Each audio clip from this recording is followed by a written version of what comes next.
Hello and welcome or welcome back to my channel. My name is Tamara Jordan, Tammy Turns Pages. I am so glad that you are here and that you decided to turn pages with me today.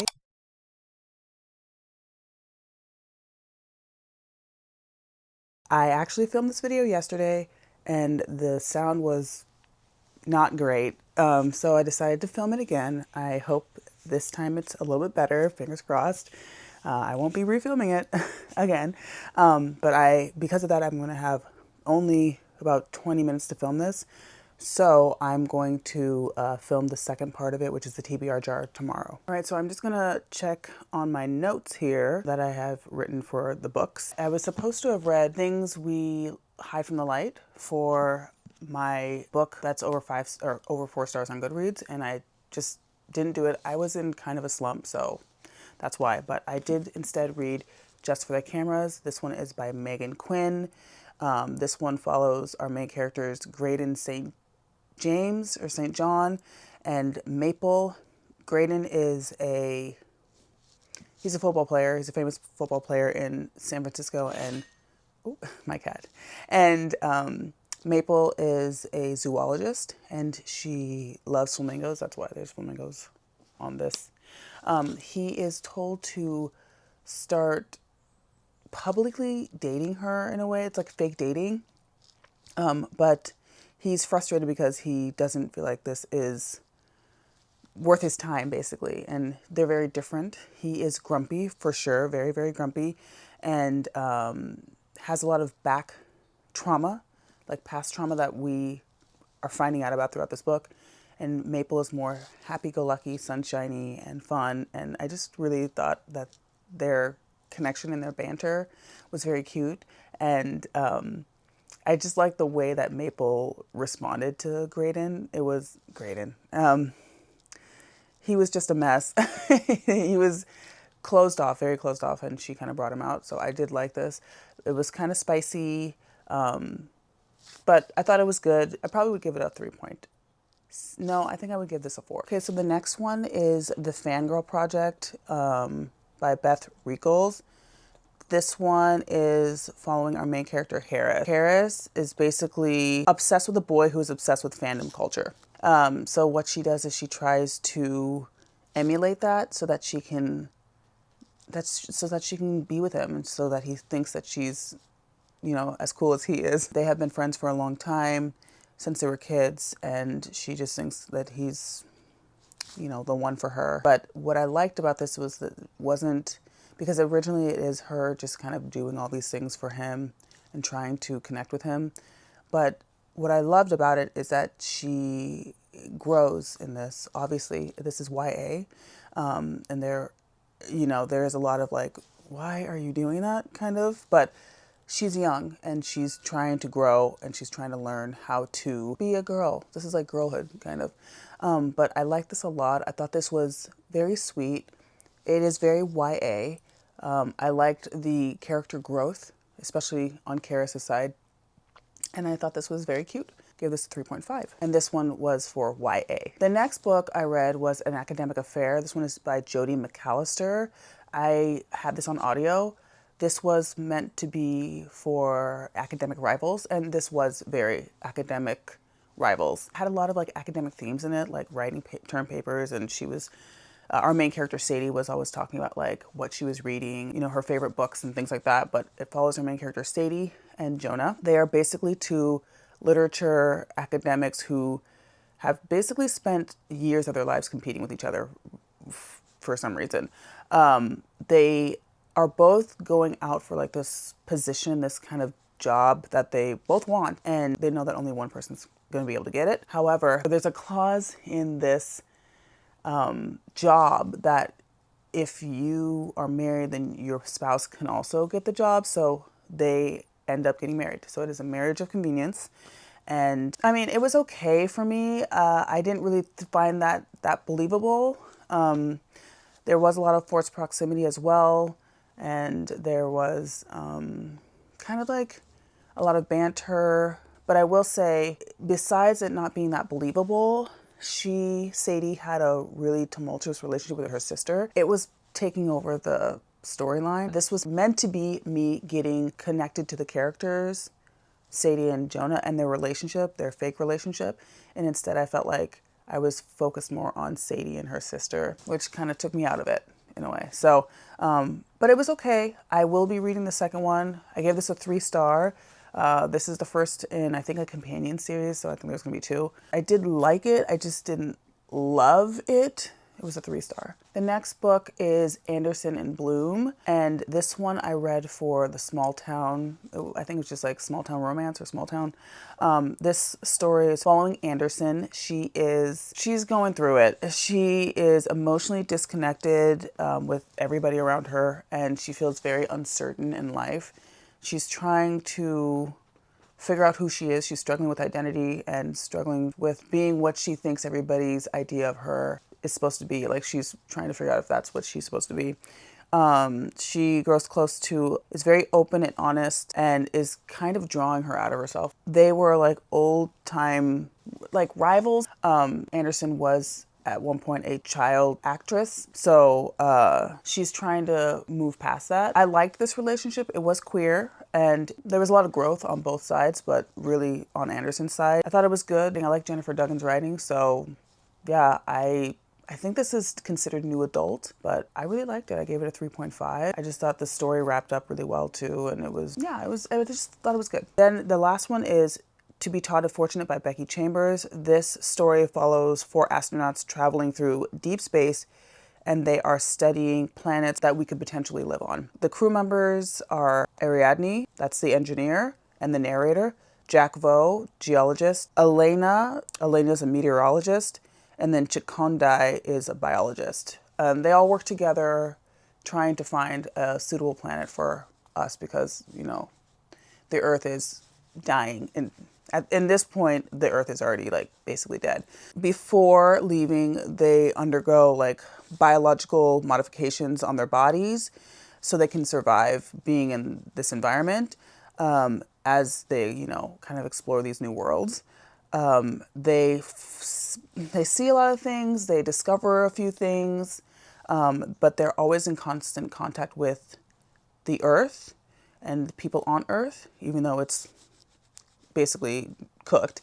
But as the mission continues, communication from Earth becomes more delayed and then more sporadic, and then it's completely stops. And that allows them to really question what this was all for, and if Earth is even still there. They have to figure out whether or not they want to keep going or try to get back. It's really intense. It's really high, just high anxiety. It's really pressure cooker. It's tiny. It's a tiny little novella. This is not it's part of a series, kind of. It's like a break off of this other series that she has written. It's like a break off of this other series. I like this so much. I thought this was beautifully written, and I thought this was very interesting. And I gave this 5 stars. This was my first 5 stars in a while, to be honest. And I thought it was incredible. So it's actually the next day, but I wanted to do my TBR jar portion of this video. I think I'm going to stick with 5. 5 has been working very well for me, and I've been able to it's not too overwhelming. So I'm going to stick with 5. My jar is here. Let's go ahead and get right into it. Okay, so the first one is a book set in the summer. I don't even know if you can see that, but yeah, a book set in the summer.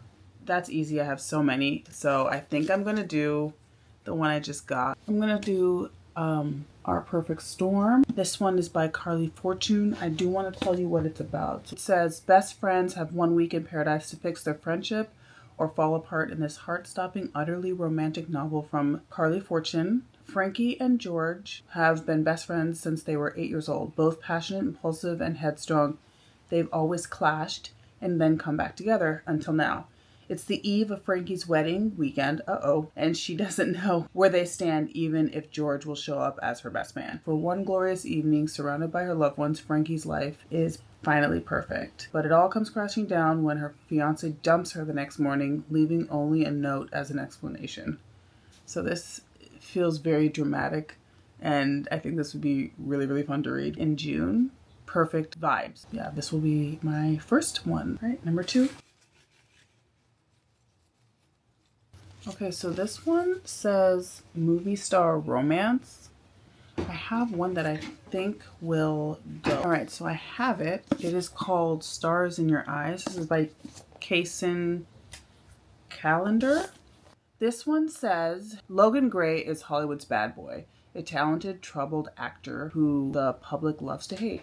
Maddie Cole is an up-and-coming golden boy, adored by all, but plagued by insecurities. When Logan and Maddie are cast as leads in a new romantic film, Logan claims that Matt has zero talent, sending the film's publicity into a nosedive. To create a positive buzz, the two are persuaded into a fake dating scheme.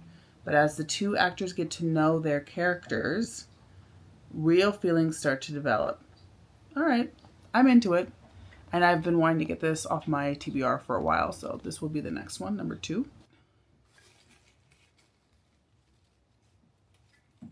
Oh my gosh, and I drop it, of course.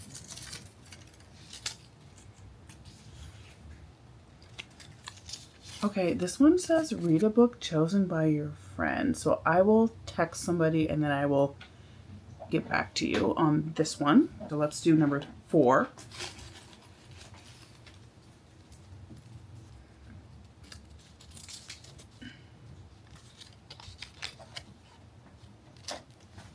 Oh my gosh. This one says read a book with a song playlist in it. All right, so the one I picked was, oh, can you see this? The lighting's a little bit awkward. The Daisy Chain Flower Shop. This one says, the greatest love is the one that you never expect to find. Daisy is fed up with being unlucky in love. After several weddings she has done the flowers for and in divorce.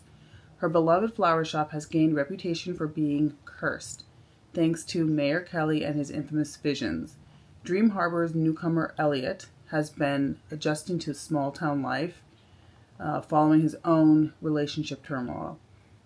And until now, he's avoided the flower shop at all costs. If the mayor is correct, he doesn't need any more bad luck in his life. But with his family coming to visit, Elliot finds himself reluctantly in front of Daisy's store in need of some flowers. As the petals blossom in the sunlight, Daisy and Elliot might find their love comes when they are least expecting it. Oh, that's cute. So I think this will be fun. Light, easy, quick. And then the last one here.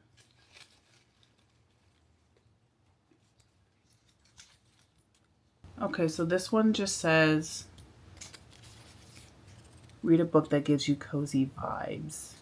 So I'm gonna, okay, so the book I chose for the cozy vibes is Agnes Aubert's Mystical Cat Shelter. This one says it's a woman who runs a cat rescue in 1920s Montreal. She turned to a grouchy but charming wizard to help save the shelter in this heartwarming cozy fantasy from New York Times bestseller Emily Wilde series.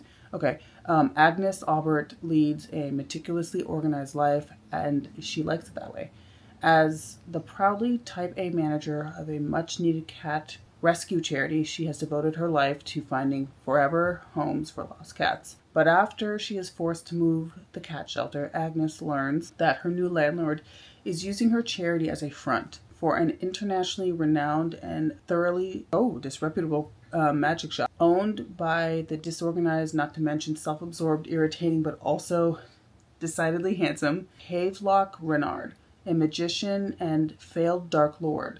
The shop draws magical clientele from all around the world. Agnes's charity offers the perfect cover for illegal magic, but when an enemy from Havelock's past surfaces, the magic shop, and more importantly, the cat shelter, are suddenly in jeopardy. This sounds really, really cute and definitely really cozy. I have a friend who's been telling me to read 2 Kristen Hanna books. So there's True Colors, and then the other one that she's always wanted me to read recently, and I don't have the book, I actually have the audio for it, is The Women. I think it's just called The Women. Let me just do a little bit of research on these 2 and see what I would prefer. Okay, I think I'm gonna do The Women. Women can be heroes. When 20-year-old nursing student Frankie hears the word, it is a revelation. This is the reason why I chose it. Raised in the sun-drenched, idyllic world of Southern California. I think she's like in Del Mar or Coronado or something, which is close by. And sheltered by her conservative parents, she has always prided herself in doing the right thing. But in 1965, the world is changing and she suddenly dares to imagine a different future for herself. When her brother ships out to Vietnam, she joins an Army nurse corps. As green and inexperienced as the men sent to Vietnam to fight, Frankie is overwhelmed by the chaos and destruction of war. Yeah, I think this is going to be really, really good. So the last one will be the women, and that will be the one that a friend chose, which technically she gave me this one and then she told me to read the other one. So I'm just going to go with the women. Thank you so much for watching this TBR jar vlog and wrap up. I think June is going to be a great reading month. I've got some historical fiction. I've got definitely some kind of fluffy, light romances. I have a fantasy, and then I have a queer romance. So I think it'll be a fun little month. Thank you again, and I will see you in the next one.